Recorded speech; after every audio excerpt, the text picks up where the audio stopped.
जय गुरुदेव, जय गुरुदेव, जय गुरुदेव, जय गुरुदेव नाम किसका, जय गुरुदेव नाम किसका, प्रभु का पावन नाम, प्रभु का पावन नाम। जय गुरुदेव। सतगुरु शांति वाले तुमको लाखों प्रणाम।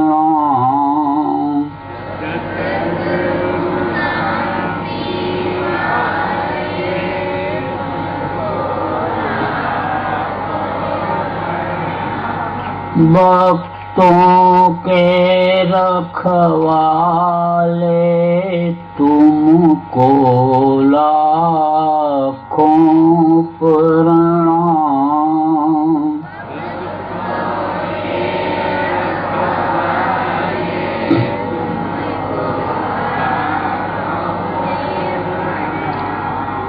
सुतदारा परिवार हैं जितने,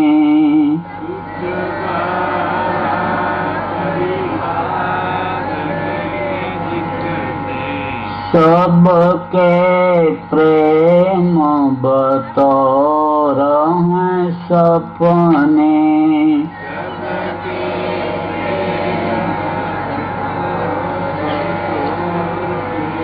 अंत समय कोई नहीं अपने,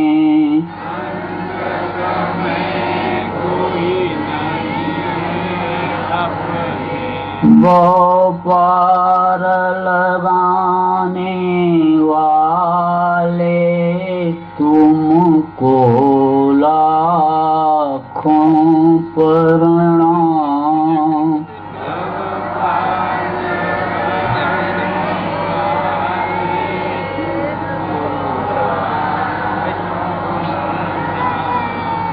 भक्तों के रखवाले तुमको लाखों प्रणाम।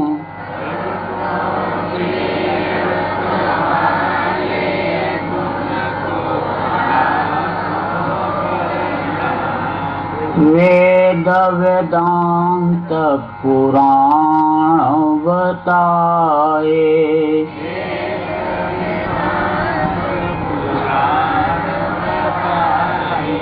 सदाचार सतसंग गाए।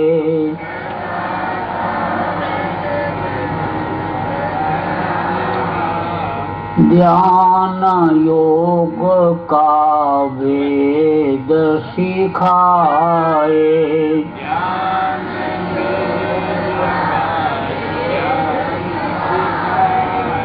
योति जगाने वाले तुमको लाखों प्रणाम।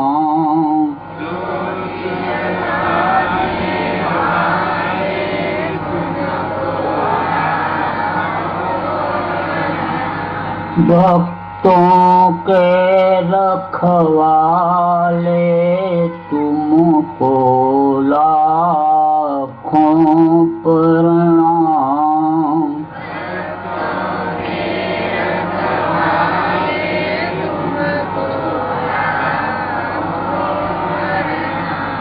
भक्तों पर हैं तुम्हारे लोचन।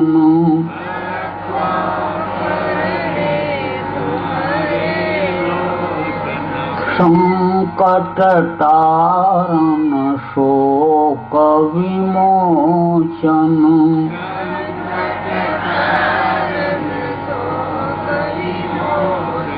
गुरु तुम ही पापों के मोचन।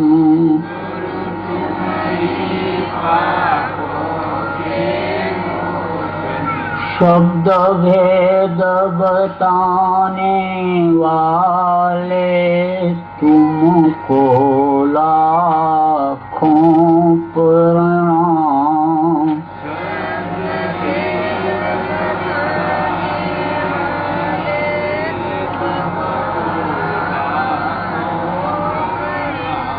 भक्तों के रखवाले तुमको लाखों प्रणाम।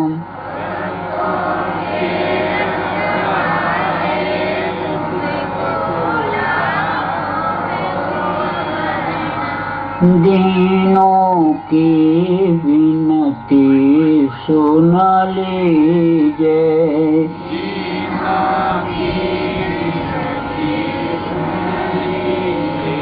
किंकर जानी कर कृपा कीजिए।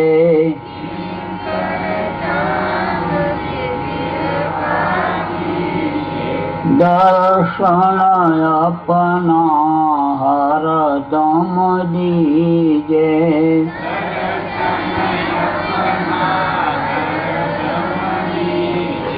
यम त्रास मिटाने वाले तुमको लाखों प्रणाम।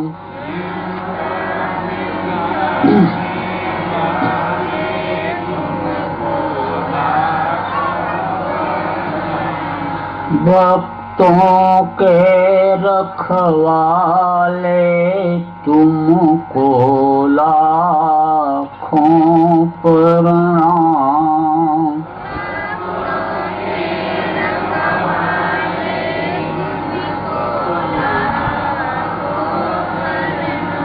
सतगुरु शांति वाले तुमको लाखों प्रणाम।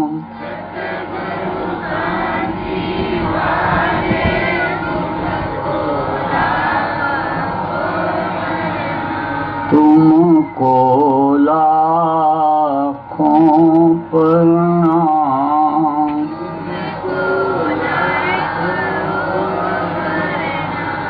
जय गुरुदेव। सर्व समर्थ सर्वत्र स्मरणीय परम पूज्य गुरु जी महाराज, उपस्थित सभी सत्संगी धर्म प्रेमी भाई बहन, बच्चे तथा बच्चियों, गुरु महाराज की अपार दया मेहर से आज 23 दिसंबर 2013 को आप सभी प्रेमी भाई बहन बच्चे बच्चियों का सत्संग के माध्यम से मुझे दर्शन का अवसर मिला।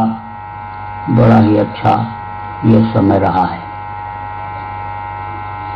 सत्संग मनुष्य के जीवन के लिए बहुत ही जरूरी चीज होती है। इसीलिए पहले के समय में जगह जगह पर लोग सत्संग का कार्यक्रम आयोजित करते रहते थे।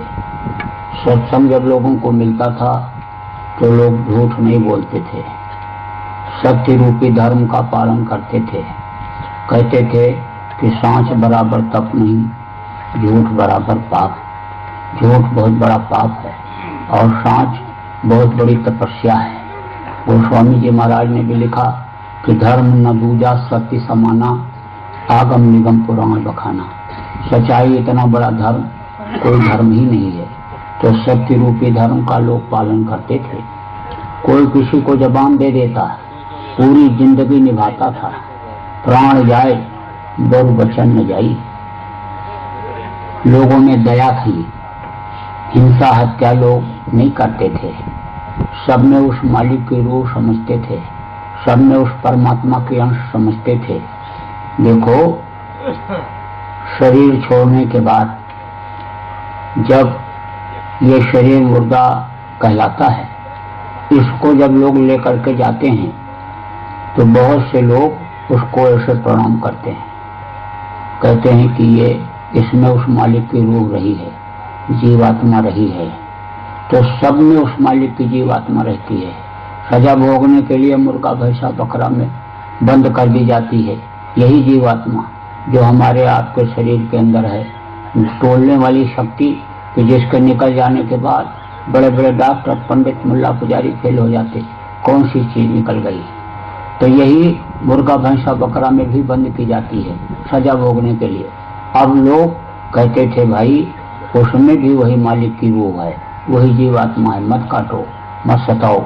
जब सत्संग मिलता था तब इस चीज की जानकारी लोगों को रहती थी कि भाई मालिक ईश्वर अंश जीव अविनाशी, ये जीवात्मा उस मालिक के अंश है तो सब में है, तो उसको मत सताओ। मलूक साहब ने कहा कितना भी तीर्थ कर जाओ, कितना भी व्रत रह लो, कितना भी अनुष्ठान कर लो, कितना भी रोजा नमाज अदा कर लो, लेकिन अगर दया नहीं है तो सब बेकार है। मक्का, मदीना, द्वारिका, काशी और केदार और बिना दया सब झूठ है। कहे मलूक विचार। तो अब आप इस बात को समझो कि जब सत्संग लोगों को मिलता था तो लोगों में सेवा भाव था। दरवाजे पर कोई आ जाए तो कहते थे अतिथि देवो भव, यानी अतिथि नहीं, मेहमान नहीं, ये भगवान हमारे यहाँ आ गए। कितना आदमी खुश हो जाता था कि चलो आज सेवा का मौका मिला, रोटी खिलाएंगे इनको और इनको बढ़िया से, यानी ठंडी के महीने में आग जलाते और बढ़िया से बैठा के तप आग जलाते तपाते और उसके बाद में बढ़िया अच्छा भोजन बना करके औरतें बड़े प्रेम से खिलाती थी। अब आप इस बात को समझो कि लोगों के अंदर में दया भाव था, लोगों में सेवा भाव था, परोपकार था। गांव में किसी के यहाँ कोई गम या खुशी होती, कोई कामकाज गम या खुशी का होता तो पड़ोस के लोग इकट्ठा होकर के मदद करते थे। जब बिजली की चक्की नहीं थी तो हाथ से चक्की पीस करके माताएं आटा दे आती थी। जब समय आता शादी ब्याह का या और कोई काम का, लड़कियों का, लड़कों का, तो घी दूध अनाज से मदद लोग करते। मट्ठा छाछ यही इकट्ठा करती जाती माताएं और समय पर उनके यहाँ पहुंचा देती थी, दे आती थी। लोग अपने दरवाजों को साफ करके, घरों को साफ करके रखते थे कि मेहमान उनके यहाँ आएंगे और उनके घर में जगह नहीं रहेगी तो अपने घर में रख लेंगे। स्वागत सत्कार लोग करते थे, उनसे ज्यादा प्रेम देते थे। ऐसा लोगों के अंदर में भाव था। जब सत्संग मिलता था तब आदमी दुनिया को ही अपना समझ नहीं बैठा। सत्संग की कमी की वजह से इस वक्त पर आदमी दुनिया और दुनिया की चीजों को ही अपना समझने लग गया। और इस वक्त पर जो काम इंसान कर रहा, कह रहा है मेरा काम है, मेरा मकान, मेरा घर, मेरी दुनिया, मेरा संसार, मेरी गाड़ी घोड़ा, मेरे बच्चे। लेकिन सच पूछो तो ये किसी का नहीं है। यही जमीन है, कितने लोग आए और जोत बो करके खा करके चले गए। जिस मकान को आप अपना मकान कहते हो, इसी मकान को बाप दादा भी अपना कहते कहते चले गए। ये घर मेरा है, घर मेरा है, घर मेरा। घर लोग बनाते 10 साल 12 साल लगता घर बनाने में, बढ़िया से बढ़िया सामान लाते हैं और घर बनाते हैं, कहते मेरा घर बन रहा है, चलो जरा देख लो। अब जब लोग देखने के लिए गए, तारीफ करते हैं, क्या दरवाजा बढ़िया लाए, खिड़की बहुत बढ़िया, बहुत मजबूत आप बना रहे हो। आदमी खुश हो जाता है कि देखो कितनी तारीफ कर रहे हैं। कोई जानकार आदमी, कोई इंजीनियर है, जाता है बतलाता है कि इस दीवार को हटा दो, थोड़ा ऐसा कर दो और जगह निकल आएगी, ऐसे घुमा दो, ऐसे आर्च बना दो, सुंदरता बढ़ जाएगी, अच्छा लगने लगेगा, ये मकान कोठी जैसा दिखने लगेगा।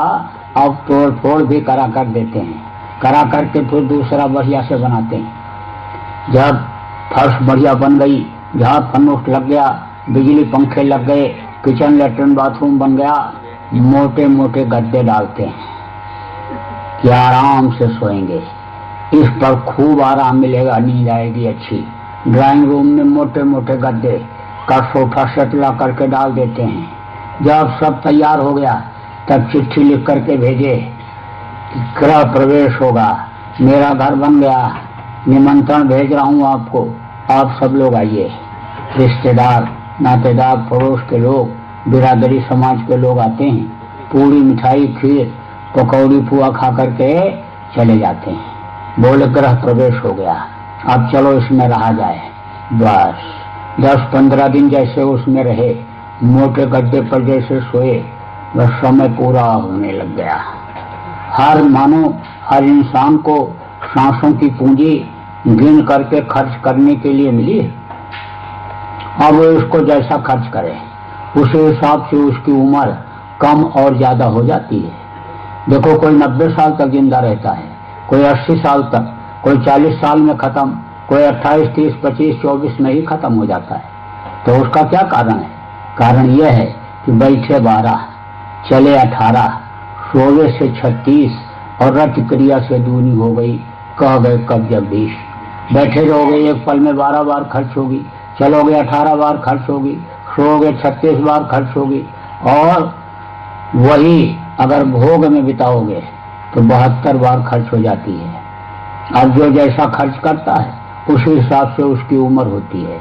लेकिन जो मनुष्य शरीर में आया, उसके सबके सांसों की पूंजी खत्म हुई। यही कारण है कि एक से राजा महाराजा आए, शेर साहूकार आए, पंडित मुल्ला पुजारी आए, वैज्ञानिक ज्योतिषी आए, मनुष्य शरीर में चले गए। राम जैसे भगवान, कृष्ण जैसे भगवान, कबीर गोस्वामी, पलटू नानक, दादू मीरा जैसे संत मनुष्य शरीर में आए, छोड़ करके चले गए। इस धरती का ये विधान है कि जो मनुष्य शरीर में इस धरती पर आया, उसको छोड़ करके दुनिया, संसार, धरती एक न एक दिन जाना ही पड़ेगा। जो आग जली वो बुझी और जो पेड़ फला वो झड़ा। यह धरती का विधान ही है। कहा ना कि बल विक्रम वेण दधीच गए और पारथ गए जिन भारत थाना, गए दुर्योधन जंग जुरे जिन 64 कोष में 76 ताना, बलि ऐसे बलवान गए जकर एक खरीद स्कंद लुकाना, और धरा का प्रमाण यही स्वामी, और फरा सो झरा और बरा सो बुताना। इस धरती का विधान ही है। अब समय पूरा होने का आसार दिखाई पड़ने लगता है। जैसे सूरज को दिन में देखो, देख नहीं सकते हो, इतनी तेज रोशनी रहती है, लेकिन जब सूरज के ढलने का समय आता है तब उसकी रोशनी कम हो जाती है। देर तक ऐसे देखते रहो, तो जब रोशनी कम हुई तब लोग कहते हैं सूरज अब ढलेगा। बस अब धीरे धीरे इसकी रोशनी कम होती जा रही, और फिर जब उसको नीचे ढलने का होता है तो एकदम रोशनी कम हो जाती है, और वह फट से मालूम पड़ता कि जैसे बादलों के बीच में नीचे चला गया, अंधेरा होने लगता है। ऐसे ही जब समय पूरा होने का समय होता है तो आसार दिखाई पड़ने लगते हैं।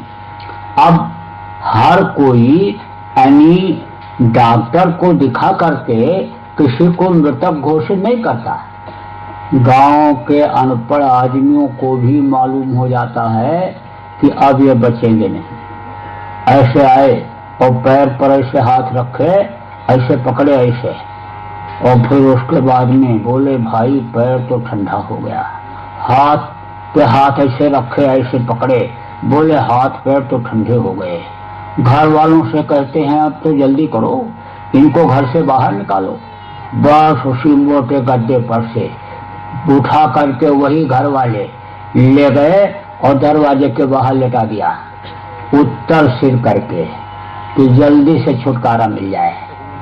अब आप इस बात को समझो कि आखिरी वक्त पर बहुत तकलीफ होती है।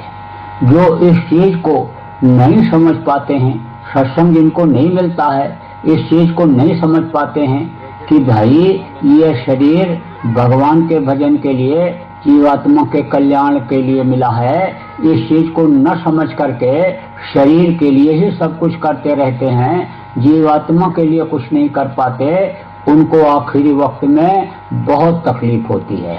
गोस्वामी जी ने कहा कि यह तन कर फल विषय न भाई, और स्वर्गो स्वल्प अंत दुखदाई, अंत में बहुत दुख पैदा होता है।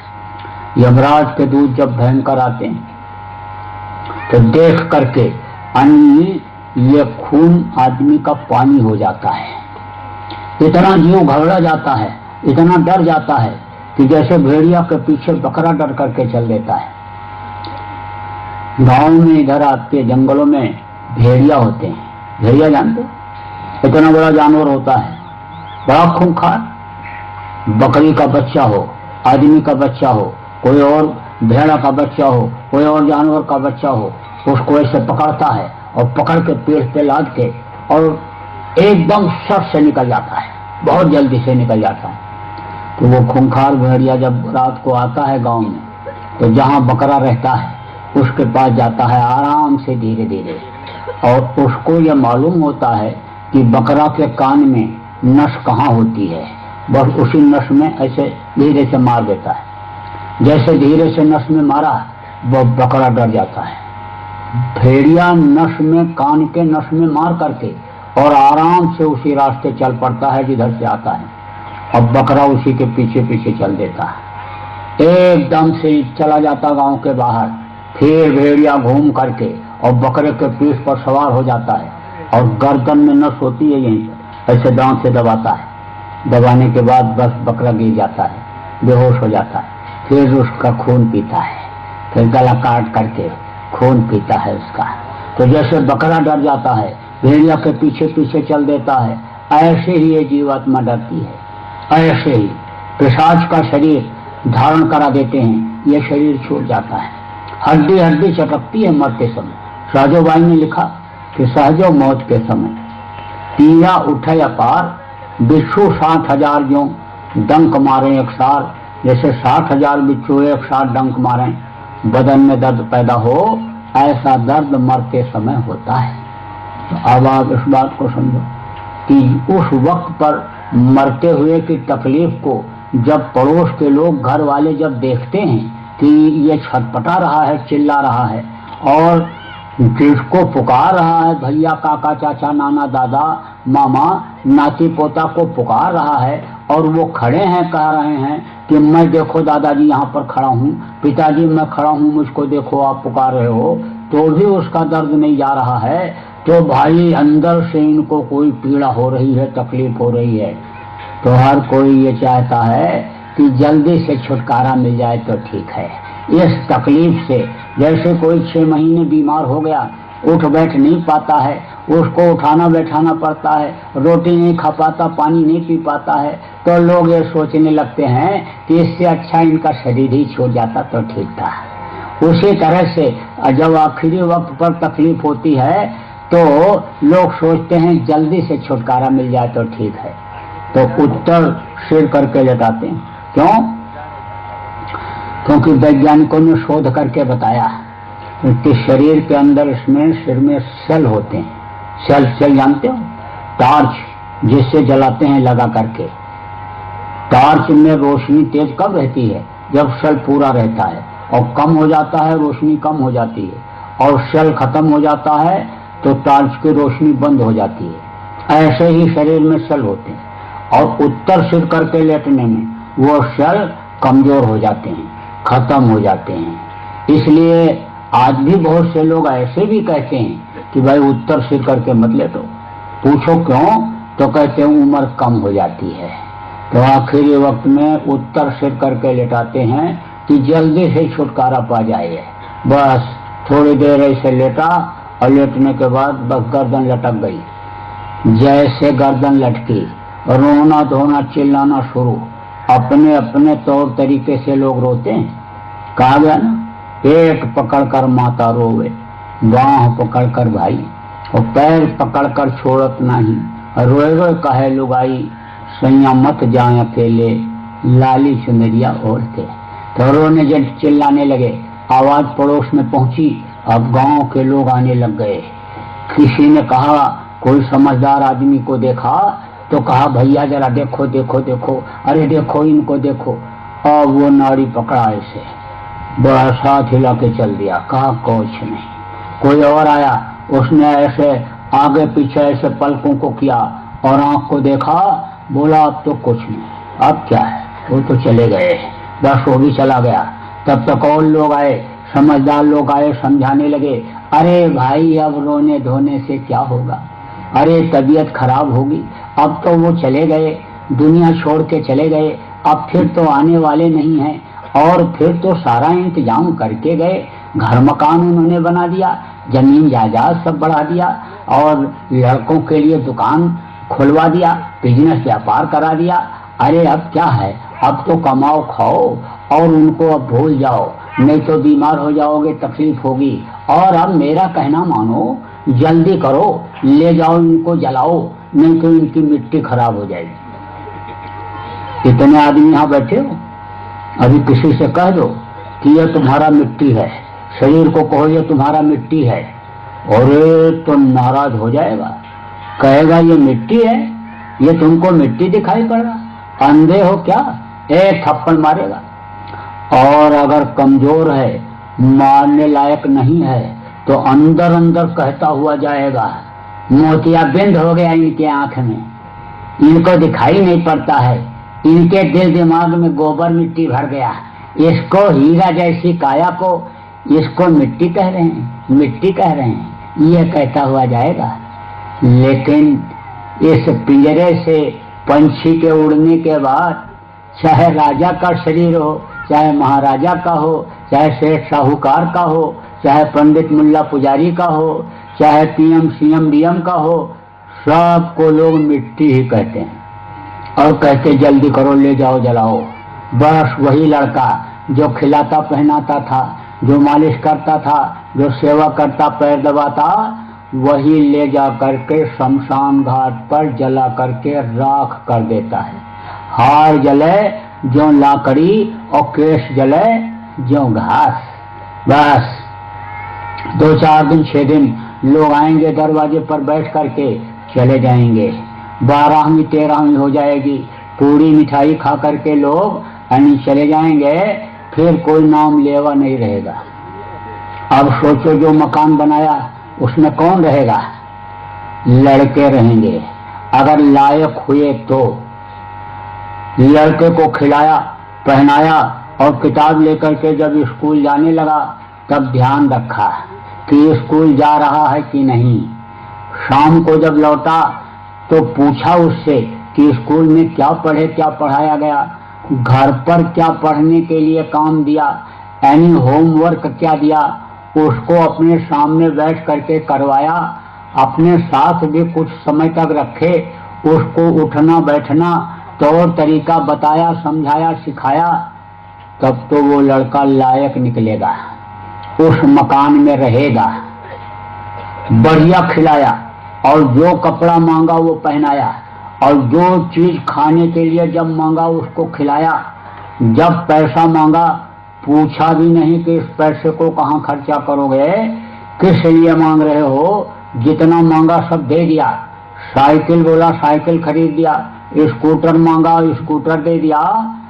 जब घर से पढ़ाई के लिए गया, पता नहीं लगाया कहाँ जा रहा है, क्या कर रहा है, तो वही लड़का गलत लड़कों के साथ पढ़ करके बिगड़ जाता है, नालायक निकल जाता है। फिर उस बढ़िया कोठी को, मकान को बेच देता है। खरीदने वाला क्या करता है, उस कोठी में जिसमें आपने मंदिर बनाया, फोटो लगाया, जिसमें पूजा पाठ करते रहे, ध्यान भजन करते रहे, उसी मंदिर में जो खरीदेगा अंडा फोड़ेगा, मुर्गी काटेगा, बकरा काटेगा, शराब पिएगा, जुआ खेलेगा, बेविचार करेगा। सोचो अब आपने मकान किसके लिए बनाया? अरे मकान बनाया किसके काम आया वो? इस बात को सोचो। जमीन कहते हैं 100 बीघे से कम होगी तो हमको भैया साहब, हजूर साहब, चौधरी साहब लोग नहीं कहेंगे, बड़ा आदमी नहीं मानेंगे। जमीन होनी चाहिए। जमीन भी खरीद लिया, ट्यूबवेल लगा लिया, ट्रैक्टर भी खरीद लिया। फसल जब तैयार होने को हुई, जब खेत देखने के लिए गए, बोले क्या सरसों लगा हुआ है, क्या मटर लगी हुई है। जैसे ये तैयार होगी मटर, बस बढ़िया से इसको खाया जाएगा। और ये आलू देखो कितना बड़ा आलू, इसमें इसको तो खा के कचालू बनाएंगे, क्या करेंगे, सब सोचने लग गए। लेकिन जैसे तैयार हुई फसल, बस समय पूरा हो गया, छोड़ करके चले गए। अब उसको कौन खाएगा? दुकान खरीद लिया 50 लाख रुपए की, 4 लाख रुपया उसके फर्नीचर बनाने में लगा दिया, 30 लाख रुपए का सामान उसमें भर दिया। आमदनी भी होने लगी क्योंकि मेहनत किया। सुबह 7 बजे गए, रात को 11 बजे दुकान बंद करके घर लौटे। बोले आमदनी हो जाएगी तो बढ़िया मोटर कार खरीदेंगे, उस पर चलेंगे, धक्का खाते हुए ट्रेन बस में अब नहीं जाएंगे। मोटर कार भी खरीद लिया, दुकान भी चल गई, लेकिन समय पूरा हो गया। न मुनाफा खाने का समय रहा मिला और न मोटर कार पर चलने का। अब वो मुनाफा कौन खाएगा? और खाएंगे मोटर कार पर कोई और दौड़ेगा, चलेगा। तो अब ये सब काम जो कर रहे, किसके लिए कर रहे? अपने लिए कर रहे, ये दूसरों के लिए कर रहे। तो अपना काम क्या है, इसी चीज को सत्संग समझाता है। इसी चीज को समझने की जरूरत है कि यह मनुष्य शरीर इसी काम के लिए नहीं मिला कि दिन रात चरखे की तरह से चलते रहो, दुनिया का काम करते रहो। यह मिला भगवान के भजन के लिए, भजन के लिए मिला है। इसके अंदर जो जीवात्मा है, परमात्मा की अंश है। इस जीवात्मा को इस मनुष्य शरीर के रहते रहते अपने घर, अपने वतन, अपने मालिक के पास पहुंचाओ। अपने ही घर में बैठ करके इसी मनुष्य शरीर में देवी देवताओं का दर्शन करो, स्वर्ग वैकुंठ का आनंद लो। इसलिए यह मनुष्य शरीर मिला।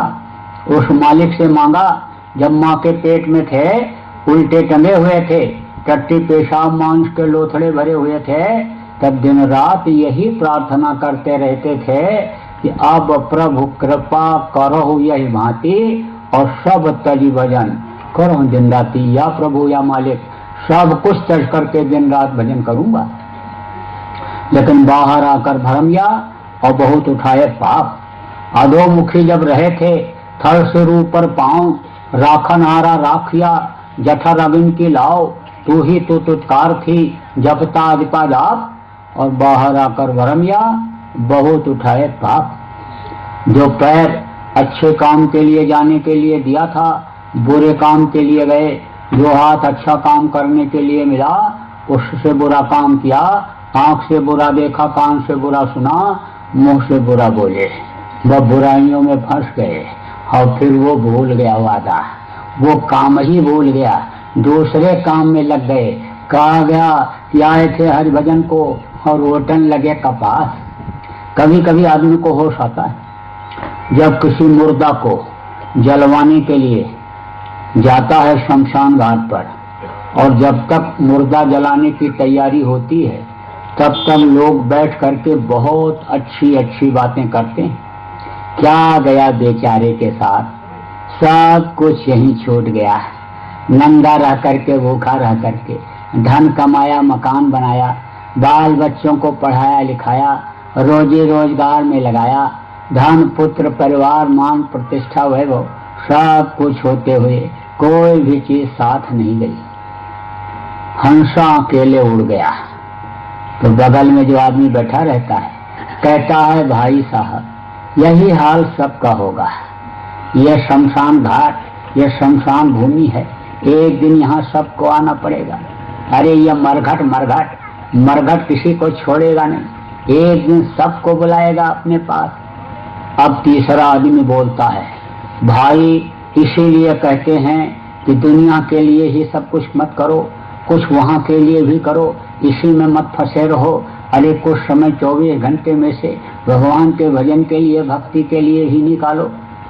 अब नौजवान सब सुनता रहता है, कहता बात तो ये सब सही कह रहे हैं, लेकिन अभी भजन भाव भक्ति ये हो कैसे पाएगी?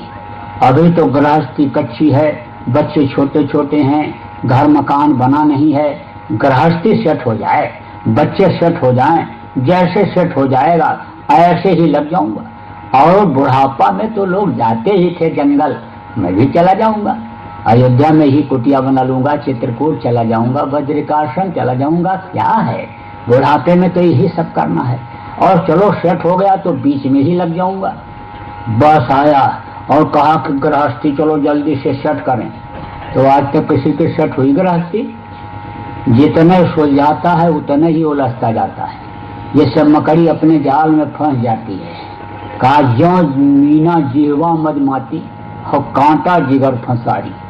ये मछली पकड़ने वाले होते लकड़ी में ऐसे रस्सी बांध करके और उसमें एक टेढ़ा सा तार लगा देते हैं और उसी तार में चारा लगा करके पानी को ऊपर से डाल देते हैं और वो चारा नीचे डूबा रहता है। मछली जाती है और उसको खाती है, लेकिन वो कांटा उसके गले में फंस जाता है, निकल नहीं पाती। ऐसे ये गृहस्थी गले में फंस गई। ये गृहस्थी छूटती ही नहीं है। कहा कि मरकट सम तुम बने अनाड़ी और मुट्ठी दीना घड़े फसारी। बंदर होते हैं, बंदर कैसे पकड़े जाते हैं मालूम? बंदर पकड़ने वाला जो होता है पतले मुंह का घड़ा, जिसको गगरी कहते हो, वो बनवाता है और उसी में डाल देता है चना थोड़ा सा और ले जाकर के जहां पर बंदर रहता है वहां रख देता है और कुछ चना ऐसे बाहर बिखेर देता है। अब बंदर जाता है तो जमीन में पड़े हुए चने को ऐसे उठाया, मुंह में डाला, ऐसे ऐसे ऐसे ऐसे खाता है। और उसके बाद जब जाता है घड़े के पास तो देखता है कि घड़े में अंदर चना पड़ा हुआ है, उसमें हाथ डाल देता है और मुट्ठी में ऐसे चना पकड़ लेता है और फिर निकालने की करता है कोशिश। तो जब हाथ डाला था तब तो पतला था और जब मुट्ठी में चना आ गया तो मोटा हो गया, अब वो निकलता ही नहीं। अगर चना छोड़ दे तब तो हाथ निकल आवे, लेकिन चना छोड़ता ही नहीं है और फिर निकालने की कोशिश करता है तो हाथ करता है दर्द, चू चू चू चू चू चू दर्द से बोलता है, छोड़ता नहीं है। तब शिकारी समझ जाता है अब छोड़ेगा नहीं, मौका अच्छा है, चलो ऊपर से जाल डाल दो। बस ऊपर से जाल डाल देता है और बंदर को पकड़ करके फिर ले जाता है, गांव गांव में नचाता है। तो बंधे कीट मर कट के नाई। उसी तरह से गृहस्थ आश्रम फंस गए और इसी को सुलझाने में अन्य जवानी निकल गई, न चाहते हुए आ गई बुढ़ापा। कोई चाहता मैं बुढ़ा हो जाऊं? कोई नहीं चाहता, लेकिन बुढ़ापा धमकती है और जब बुढ़ापा आती है आसार नजर आने लगते हैं, हाथ पैर आंख कान सब ढीला पड़ जाता है, मन जरूर जवान हो जाता है। अच्छा खाना, अच्छा कपड़ा, पूरे बिरादरी का मुखिया मैं ही बन जाऊं। लाख है तो करोड़ हो जाए, करोड़ है तो अरब खरब हो जाए, अरब खरब है तो कुबेर भगवान का खजाना हम ही को मिल जाए। यह सब बुढ़ापे में ज्यादा होता है। बस देखते देखते ये जिंदगी ऐसे खत्म होती जैसे पानी केरा बुदबुदा, आसमान उसकी जात, और देखत ही छिप जाएंगे जो तारे पर घात। रात को देखो आसमान में तारे दिखाई पड़ते हैं, लेकिन सुबह होते ही छिप जाते हैं। पानी बरसता है, पानी में बूंदें गिरती हैं, बुलबुले निकलते हैं, देखते देखते बुलबुले खत्म हो जाते हैं। इसी तरह से मानव इंसान की जिंदगी खत्म।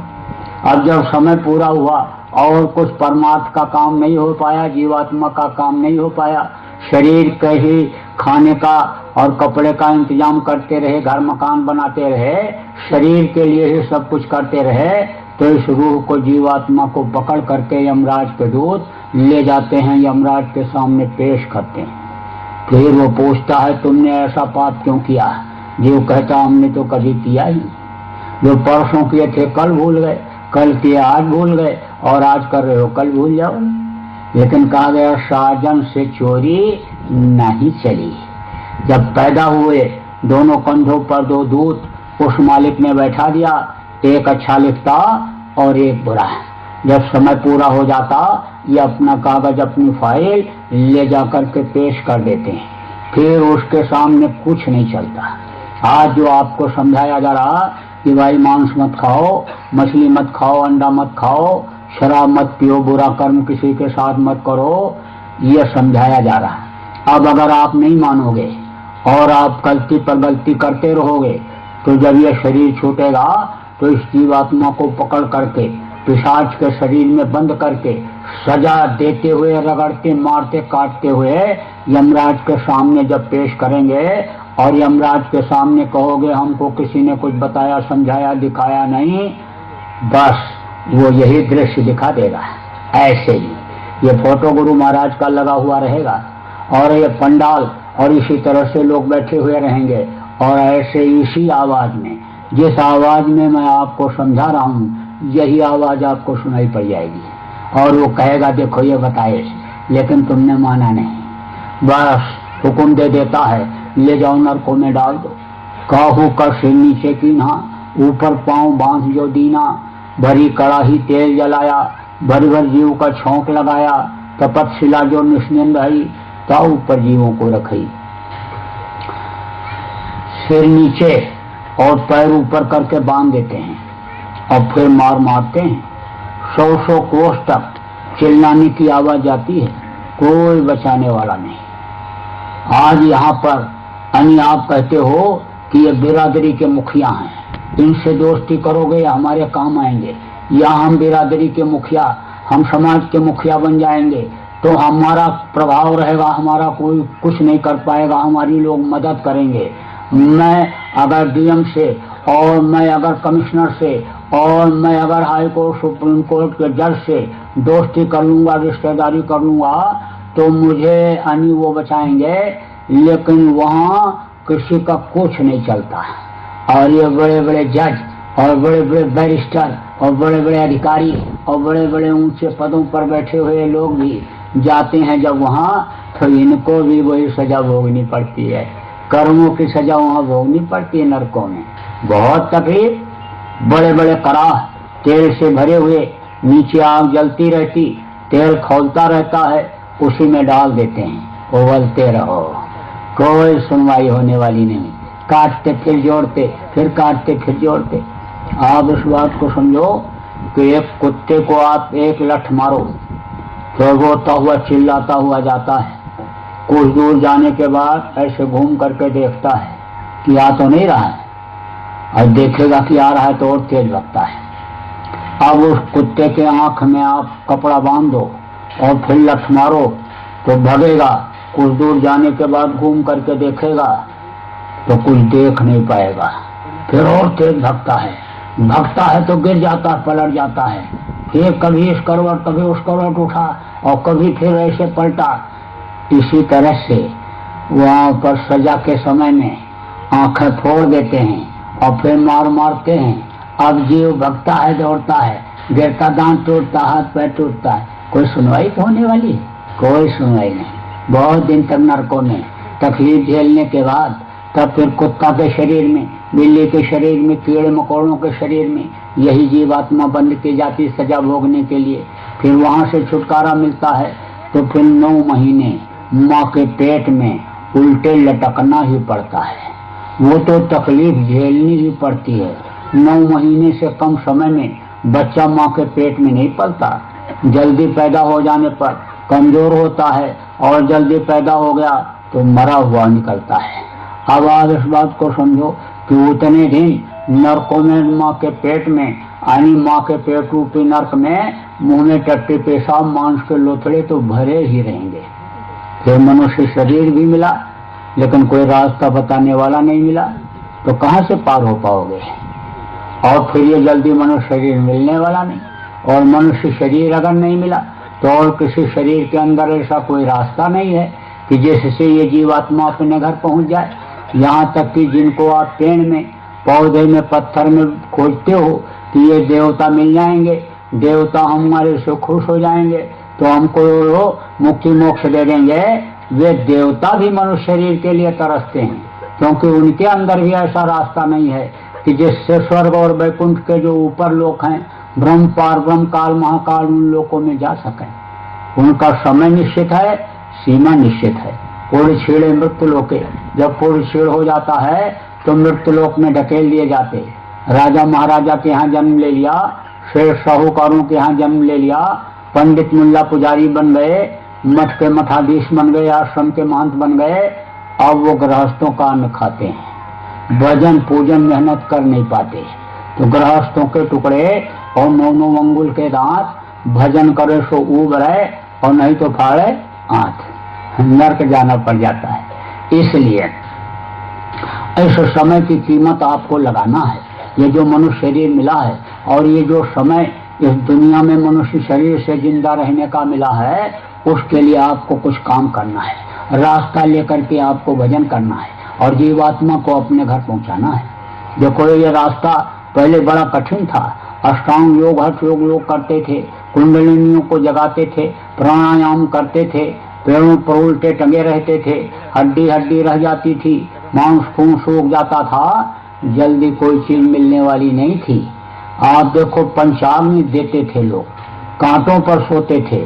पंचाग्नि किसको कहते हैं? बैसाख जेठ के महीने में 12 बजे दिन में बैठ करके अपने चारों तरफ आग जलाते थे, इस शरीर को तपाते थे। लेकिन अब इस समय पर कुछ नहीं करना है, सहज योग हो गया। 700 वर्षों से संतों ने इसको सरल किया और हमारे गुरु महाराज ने बिल्कुल सरल कर दिया। गुरु महाराज ने बिल्कुल सरल कर दिया। बोले खेती गृहस्थी नौकरी व्यापार का जो भी काम करते हो सब करो और बाल बच्चों की देख रेख भी करो, लेकिन 1 घंटा सुबह शाम भगवान का भजन के लिए समय निकाल लो, क्योंकि यह शरीर का समय निकला जा रहा है। ये दिन और रात जो आते हैं ये चूहे की तरह से उम्र को काट करके खत्म कर दे रहे, इसलिए कुछ वहां के लिए भी करो। जितने भी लोग गुरु महाराज के पास पहुंचे, किसी भी जात मजहब के मानने वाले हों, गरीब हों अमीर हों, पढ़े लिखे हों, शिक्षक अशिक्षक हों, सबको गुरु महाराज ने रास्ता बताया। देखो इनके लिए, औरतों के लिए पहले भजन का कोई रास्ता नहीं निकाला था संतों ने। एक घर में एक व्रत नेमा, काई बचन मन पत पत प्रेमा, पति की सेवा करके ये पार हो जाती थी। लेकिन कलयुग में इस समय पर पति अपने पार होने के लिए ही नहीं कुछ कर रहा तो इनको क्या पार करेगा। इसलिए इनको भी रास्ता बताया जाने लग गया। छोटे बच्चे 10 साल के उम्र के वो भी कर सकते हैं। गुरु महाराज ने ऐसा सीधा सरल रास्ता अनेक सब लोगों के लिए निकाल दिया। गुरु महाराज ने मन से कहा था कि तुम लोग साधना करो और अगर तुमको भटकाव होगा, अंतर में फंसाव होगा तो हम तुम्हारी मदद करेंगे। अंतर में बहुत फंसाओ, ऐसे ऐसे माया लोग कि अच्छे अच्छे वहां पर फंस गए। हर लोक में सतलोक अन्य फंसाने के लिए काल ने बना दिया, तो अच्छे अच्छे लोग फंस गए उसमें। संगी को भंगी का डाला, नारद के पीछे पड़ गए पछाड़, योग करत गोरख जी को लूटा और नैनी को लूटा, हलवा खिलाए, अच्छे अच्छे फंस गए। तो अपर जीव कह लेखे माही, लेकिन गुरु की दया जब हो जाती है तो वो सब पार हो जाते हैं। गुरु महाराज ने दया किया, जीवों को रास्ता बताया, रास्ते पर चलाया और कितनों को पार कर दिया। अब वो इस दुख के संसार में दुख झेलने के लिए आने वाले नहीं हैं, क्योंकि इस वक्त देखो कोई सुखी है? कोई सुखी नहीं। आप देखो कि जिसके पास रुपया पैसा नहीं है, गरीब है, वो कहता पैसा हो जाता, धन हो जाता, बड़ा आदमी हो जाता, बढ़िया खाता बढ़िया पहनता, गाड़ी घोड़ा पर चलता, अच्छे कोठी में रहता, मान सम्मान लोग करते, पैर छूते, सलाम करते, प्रणाम करते, पैसा हो जाता है। लेकिन जिनके पास ये सारी चीजें हैं और रुपया पैसा भी बहुत है, उनको नींद नहीं आती है। कहते हैं रुपया कहाँ रखें, कौन से बैंक में जमा करें, चोर से कैसे बचावें, इनकम टैक्स सेल टैक्स वालों से कैसे बचावें। नींद नहीं आती जल्दी। रात को 2 बजे नींद की गोली खाते हैं बड़े बड़े सेठ लोग, तब नींद आती है। वो क्या सुखी हैं? बिल्कुल नहीं सुखी हैं। जिनके लड़का नहीं है, कहते एक लड़का कहीं से हो जाता, कैसे भी हो जाता। आदमी औरत औलाद के लिए कुछ भी करने को तैयार है, लेकिन जिनके 4 लड़के हैं, कहते हैं मर जाते तो ठीक था, जीने नहीं दे रहे।